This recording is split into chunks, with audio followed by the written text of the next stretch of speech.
আলহামদুলিল্লাহ, আমাদের সমস্ত ইসলামী দলগুলো ঐক্যবদ্ধ হয়েছেন। আমরা চাচ্ছি যে সারা বাংলাদেশে যে ইনসাফ ভিত্তিক পেয়ার পদ্ধতির নির্বাচন হবে। আমরা চাচ্ছি যে বিগত 52 বছরের ভিতরে যারা শাসক ছিল, কেউ শাসক ছিল, সব শোষক ছিল, কেউ জনগণের অধিকার ফিরিয়ে দিতে পারে নাই। বাংলাদেশে জুলাই আগস্ট আন্দোলন হয়েছে, আওয়ামী লীগের বিদায় হয়েছে, এখনো পর্যন্ত দুর্নীতি, চাঁদাবাজি, গুম খুন, ক্রস ফায়ার, কোনো ধরনের হত্যাকাণ্ড এখনো বন্ধ হয় নাই। এখনো আমাদের মা বোনের নিরাপদে নেই। আজকে আমরা এখানে সমাবেত হয়েছি শাহেখের সরমনের নির্দেশে। আমি বলতে চাই, বিগত 52 বছরে আমরা ক্ষমতা দেখেছি, কেউ ইসলাম মোতাবেক দেশ পরিচালনা করে নাই। এখন শুধুমাত্র বাকি আছে ইসলাম পরিচালনা করার। আমি বলে দিতে চাই, বাংলাদেশ আল্লাহ মামুনুল হকের মতো, মিজানুর আজহারির মতো, শাহেখ সরমন ফয়জুল করিমের মতো ওলামায়ে কেরামের হাতে দেবের দেশ দিয়ে দেখেন, ইনশাআল্লাহ দেশ পরিবর্তন হয়ে যাবে। সারা বাংলাদেশে ইসলাম হুকুমত প্রতিষ্ঠা হবে। আমরা চাই সংবিধান আল কোরআন হবে, আল কোরআন অনুযায়ী সারা বাংলাদেশ ইসলাম প্রতিষ্ঠা করতে হবে। এছাড়া আর কোনো পদ্ধতি নেই।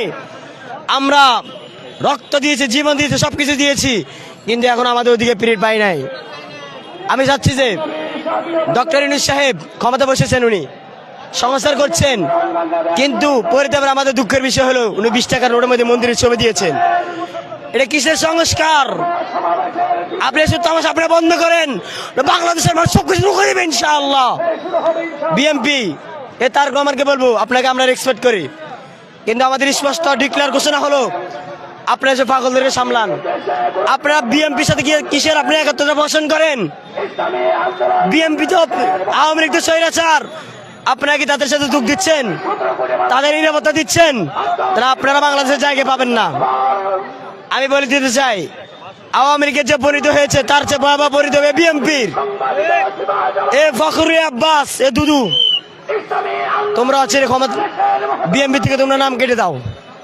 তোমাদের তো অসুবিধার কেউ নাই বিএনপির মধ্যে। বিএনপির বড় বড় নেতা সবচেয়ে চাঁদাবাজ, দুর্নীতিবাজ, এক একটা হাজার হাজার কোটি টাকার মালিক। এটা কিভাবে হয়? আমাদের লজ্জা লাগে এগুলো। আজ আমার কথা হলো যে আজকে আমরা সমিত হয়েছি, আমরা ইসলামী হুকুমত প্রতিষ্ঠা করতে চাই। বাংলাদেশে মসজিদ, মাদ্রাসা, স্কুল, কলেজ, ইউনিভার্সিটি, প্রত্যেকটা জাতির কাছে ঘরে ঘরে আমরা ইসলাম পৌঁছাতে চাই। তাদের বলে দিতে চাই যে ইসলাম ছাড়া আর কোনো বিকল্প নাই। আমরা মানুষের কাছে পৌঁছে দিতে হবে। বিএনপির এখনো মানুষেরকে বুঝাই, মানুষ এখনো বিএনপি করে কিভাবে, আপনারা জানেন না?